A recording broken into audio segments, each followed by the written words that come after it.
नंगे पैर भगवान भागे और चीर बढ़ाना शुरू कर दिया। दुशासन चीर खींच रहा है, खींचते खींचते साड़ी का ढेर लगा देता है, लेकिन द्रौपदी को निर्वस्त्र नहीं कर पाता। अंत में दुशासन गस खा के जमीन पर गिर गया।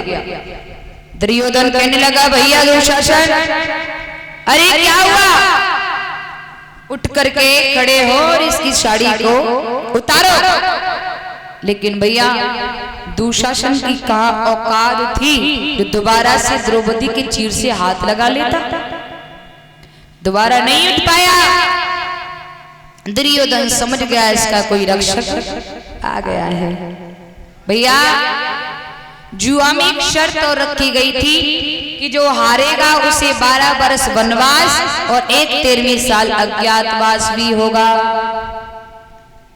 पांचों पांडवों ने देखा कि दुर्योधन द्रौपदी को निर्वस्त्र नहीं करवा पाया और उसने अपनी इसमें हार मान ली है।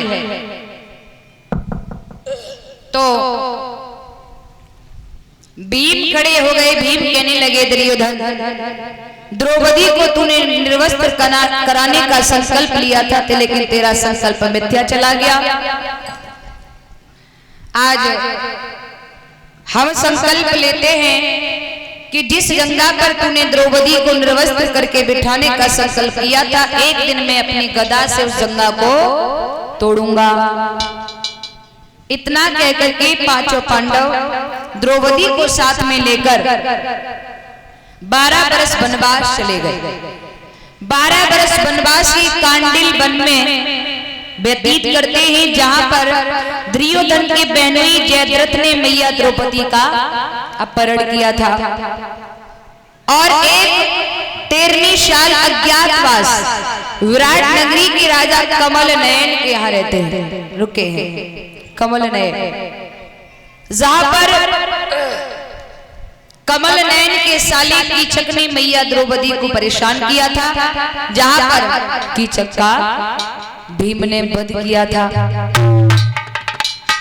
उसके बाद ये पांचों पांडव लौट करके आए और दुर्योधन से आकर कहा कि भैया आपकी जो भी शर्तें थी वो पूर्ण हो चुकी हैं। अब धर्म ये कहता है, न्याय ये कहता है कि आप मेरा राज्य मुझे वापस दे दे। लेकिन दुर्योधन ने बिल्कुल मना कर दिया। जब दुर्योधन ने मना कर दिया तो पांचों पांडव भगवान कृष्ण के पास गए। कृष्ण को सारी बात बताई तो भगवान कन्हैया शांति दूत बनकर के दुर्योधन के यहाँ चले।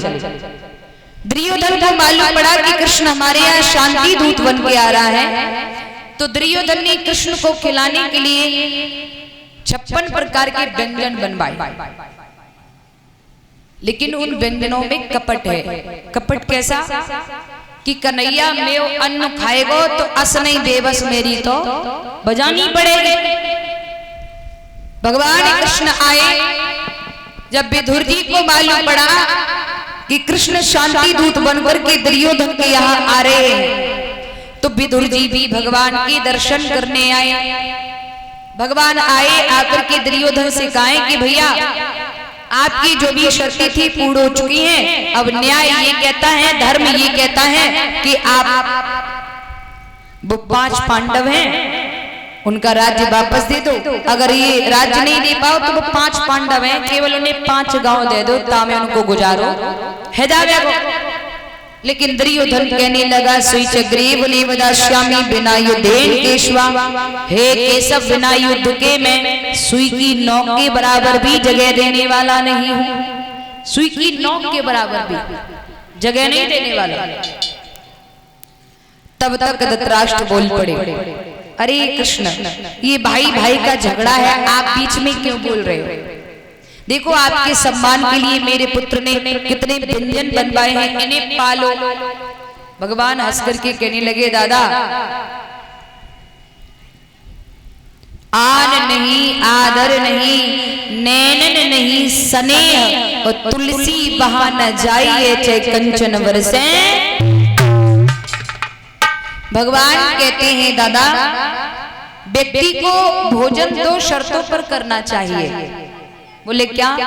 पहली शर्त आपका पेट कितना भी भरा हुआ है और सामने वाले के अंदर आपके प्रति प्रेम है, समर्पण है, और वो बार बार कह रहा है कि भैया थोड़ा खा लो, भैया थोड़ा खा लो, तो आपको थोड़ा बहुत जरूर खा लेना चाहिए, पहली शर्त। और दूसरी शर्त, आपको तेजी से भूख लगी हो तो खा सकते हो, लेकिन भगवान कहते यहाँ पर दोनों में से एक भी नहीं है। मुझे भी इसके पकवानों की भूख नहीं है और इसके अंदर भी मेरे प्रति प्रेम समर्पण नहीं है, भाव नहीं है। क्या बोले? हाँ। और भगवान बोले सुनो दादा,